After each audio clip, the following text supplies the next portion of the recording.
ഈയിടെയായിട്ട് കുറേ പേര് ചോദിക്കുന്ന ഡൗട്ടാണ് നമ്മുടെ കോഴിമുട്ടയുടെ തൊണ്ട് ബേഡ്സിന് കൊടുക്കാമോ, എങ്ങനെയാണ് കൊടുക്കേണ്ടതെന്നൊക്കെ. അപ്പോൾ അവർക്ക് വേണ്ടിയിട്ടാണ് ഇന്നത്തെ വീഡിയോ.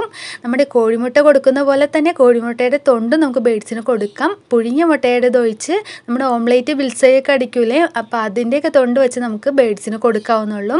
കാൽഷ്യത്തിൻ്റെ വലിയൊരു കലവറ തന്നെ ഇതിൻ്റെ അകത്തുണ്ട്. അതുകൊണ്ട് തന്നെ നമ്മുടെ ബേഡ്സ് വേഗം എഗ് ചെയ്യാനായിട്ട് ഇത് സഹായിക്കുന്നതാണ്. കൊടുക്കേണ്ട എങ്ങനെയാണെന്ന് വെച്ച് കഴിഞ്ഞാൽ നന്നായിട്ട് കഴുകി വൃത്തിയാക്കി ഉണക്കിയിട്ട് വേണം കൊടുക്കാനായിട്ടും. അല്ലെങ്കിൽ ഇതിൻ്റെ പുറത്ത് ഇതിൻ്റെ കാഷ്ടം കാര്യങ്ങളിരിക്കും. അപ്പോൾ അത് ചിലപ്പോൾ വല്ല അസുഖമുള്ള കോഴിയുടെ ഒക്കെ ആണെങ്കിൽ ബേഡ്സിന് ദോഷം ചെയ്യും. അതോടൊപ്പം തന്നെ ഇതിൻ്റെ അകത്ത് ഭയങ്കര ബാഡ് സ്മെല്ലായിരിക്കുള്ളൂ. കഴുകി കഴിഞ്ഞാൽ ബാഡ് സ്മെല്ലൊക്കെ പോയിട്ടുണ്ടാവും. അപ്പോൾ നന്നായിട്ട് കഴുകി ഉണക്കി വൃത്തിയാക്കിയ കോഴിമുട്ടയുടെ തൊണ്ട് ബേഡ്സിന് കൊടുക്കാവുന്നുള്ളൂ. ഒരു കാര്യം പ്രത്യേകമായി ശ്രദ്ധിക്കുക, കുഞ്ഞുങ്ങൾക്ക് ഫീഡ് ചെയ്യുന്ന ബേഡ്സിന് ഇത് കൊടുക്കരുത്. അവരിത് കൊണ്ടുപോയി കൊടുക്കുമ്പോൾ ചിലപ്പോൾ നന്നായിട്ട് ക്രഷ് ആയിട്ടില്ലെങ്കിൽ കുഞ്ഞുങ്ങളുടെ ക്രോപ്പിൽ പോയി തടഞ്ഞ് കുഞ്ഞുങ്ങളുടെ ജീവൻ തന്നെ നഷ്ടമാകാൻ ചാൻസ് ഉണ്ട്. അപ്പോൾ അത്തരം ബേഡ്സിന് ഇത് കൊടുക്കരുത്. ബാക്കി എല്ലാ ബേഡ്സിനും കൊടുക്കാം. കോഴിമുട്ട വെച്ച് നമ്മൾ എഗ് ഫുഡ് ഉണ്ടാക്കുന്ന പോലെ തന്നെ ഹെൽപ്ഫുള്ളാണ് ഈ കോഴിമുട്ടയുടെ തൊണ്ടും കൊടുക്കുന്നതും.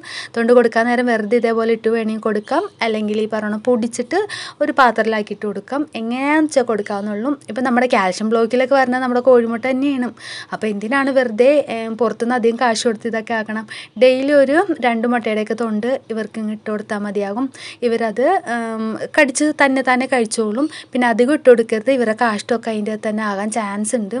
അതിനാണ് പാത്രത്തിലേക്ക് ഇട്ട് കൊടുക്കുന്നത്. പാത്രത്തിൽ ഇട്ട് കൊടുക്കുമ്പോൾ സൂക്ഷിക്കുക, ഇതേപോലെ ഇട്ട് കൊടുത്തതിന് അവർ തോണ്ടി താഴേക്ക് തന്നെ ഇടും. പാത്രത്തിലിട്ടതൊക്കെ വേസ്റ്റ് ആയി പോകും. പാത്രത്തിലിടാൻ നേരം നമ്മുടെ കയ്യിൽ ജസ്റ്റ് ഒന്ന് പിടിച്ചിട്ടൊന്ന് ക്രഷ് ചെയ്തിട്ട് ഇട്ട് കൊടുത്താൽ മതിയാകും. നന്നായിട്ട് ക്രഷ് ചെയ്യേണ്ട, അവർക്ക് കടിച്ച് തിന്നാൻ പാകത്തിനുള്ള പരുവത്തിൽ ക്രഷ് ചെയ്തിട്ട് കൊടുത്താൽ മതിയാകും. അവരുടെ ശരീരത്തിലെ കാൽഷ്യം ഡെഫിഷ്യൻസി മാറാൻ കൊടുക്കാവുന്ന ഏറ്റവും നല്ല ഫുഡാണ്. ഫ്രീ ആയിട്ട് കിട്ടുന്ന സംഭവമാണ്.